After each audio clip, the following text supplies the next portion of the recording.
So mnajua hata wale wengine wanapiganga kelele, wako na makelele mingi. Na mimi nimewaambia mimi sina shida na kelele. Hata watu ya upinzani, mimi sina shida na watu ya upinzani. Wanafanya kazi mzuri, wanakosoa serikali, sio hamjafanya hii, mmekosea hapo, hii hamjafanya vizuri, hiyo ni sawa. Ile kitu nimewakataza ni fujo na vita na kuharibu mali ya watu na kuharibu mali ya umma, kuchoma barabara, kuharibu biashara ya wananchi. Hiyo nimewaambia no. Hii ingine ya makelele hapa katikati mimi sina shida. Hata waziri siku hizi nimewapeleka bunge. Nimeambia mnataka kuuliza maswali wa bunge mawaziri na waletea bunge, hata hakuna haja ya kuwatafuta. Sasa wako bunge, uliza maswali yako. Hata wakitaka, nimewaambia kama wanataka ofisi ya leader of opposition, tutengeneze ofisi kubwa.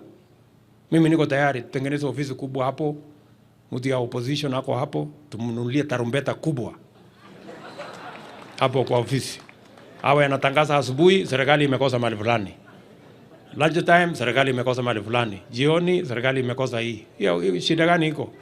Si mimi nasikiza, nikisikia anasema ukweli, si mimi narekebisha. Nikisikia ni makelele, si mimi nawachana naye. Sasa shida iko wapi?